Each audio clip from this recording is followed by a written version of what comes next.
حضرت امام حسین تشریف لائے، بچوں سمیت آئے۔ حور بن یزید ایک شخص تھا، حور بن یزید، حور بن یزید نام یاد رکھنا۔ حور بن یزید ایک مختصر سا لشکر لے کے اس نے امام حسین کو ایک جگہ پہ روکا، پھر دوسری جگہ پہ روکا، بالآخر تیسری جگہ پہ روکا تو امام حسین نے فرمایا جگہ کون سی ہے؟ کہا حضور کرب و بلا۔ فرمایا بس یہی خیمے لگا دو، یہی۔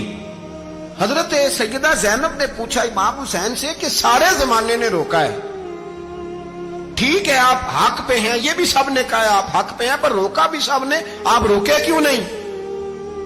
تو ابن کثیر اور ابن اسیر لکھتے ہیں کہ امام حسین رو پڑے، کہنے لگے بہن میں رک جاتا پر میں نے رات کو نانا مصطفیٰ کو خواب میں دیکھا ہے۔ تو حضور نے فرمایا حسین اگر آج یہ رواج پڑ گیا نا یزید جیسے لوگوں کا تو قیامت تک پڑا رہے گا، پھر لوگ کہیں گے کوئی نکلا نہیں تھا تو ہمیں بھی نکلنا، پھر لوگ ظالموں کے سامنے گردنیں جھکانے کے عادی ہو جائیں۔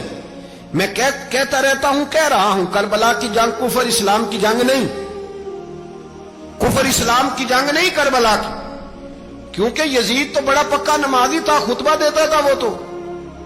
جب امام حسین رضی اللہ تعالیٰ عنہ نے کربلا کے میدان میں جمعے کا دن تھا تو یزید کے سامنے کو بات کرنی شروع کی عمر بن سعد کے سامنے، تو عمر بن سعد کہنے لگا حسین زیادہ باتیں نہ کر، ہمارا جمعہ لیٹ ہو رہا ہے، جنگ کے لیے تیار ہو، فٹافٹ آ۔ اہل بیت نبوت کو قتل کریں گے اور قتل کے بعد پھر نماز پڑھیں گے اور پھر کہیں گے اللہم صلی علی محمد وعلی آل محمد، اسی نماز میں پھر درود بھی پڑھیں گے۔ یہ کیسا مرتبہ ہے، کیسا انداز ہے، دوستی قاتل سے بھی مقتول سے یارانہ بھی۔ حور بن یزید امام حسین سے کہنے لگا مجھے حکم ہے آپ کو روکنے کا، آپ آگے نہیں جا سکتے۔ امام صاحب نے فرمایا وجہ؟ زمین اللہ کی ہے۔ اس نے کہا آپ بیعت نہیں کر رہے، یزید کی حالات آپ کے حق میں درست نہیں ہیں، آپ نہیں جائیں گے۔ امام روک گئے۔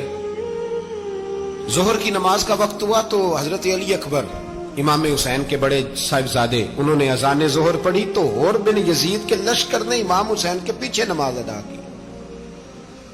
کہا بھئی تم مقابلے میں آئے ہو، نماز پیچھے پڑھتے ہو؟ کہا حضور مقابلہ تو تلواروں سے کر رہے ہیں پر ہمارا دل تو مانتا ہے نا کہ مصطفیٰ کا نواسہ بڑی شان والا ہے۔ حور بن یزید نے 3 نمازیں لشکر سمیت امام حسین کے پیچھے پڑھی ہیں، 3 نمازیں، ظہر اثر اور مغرب۔ پھر امام حسین کے سامنے شرائط پیش کی کہ آپ کو یہاں گھیر لیا گیا ہے، یہاں آپ بیعت کریں گے، یہاں آپ جنگ کریں گے، 2 ہی باتیں۔ امام حسین نے فرمایا نہیں بھائی بیعت تو میں نہیں کرتا، اس کے علاوہ تم جو کہتے ہو میں کرنے کو تیار ہوں۔ اس نے خط لکھا، عبید اللہ ابن زیاد کو ایک بندہ دوڑایا پیچھے، کوفے چند میل پہ کوفہ تھا، کہا وہ نہیں مان رہے، کیا کرنا ہے؟ تو حسین ابن علی ہے، میں زیادہ دیر انہیں روک بھی نہیں سکتا۔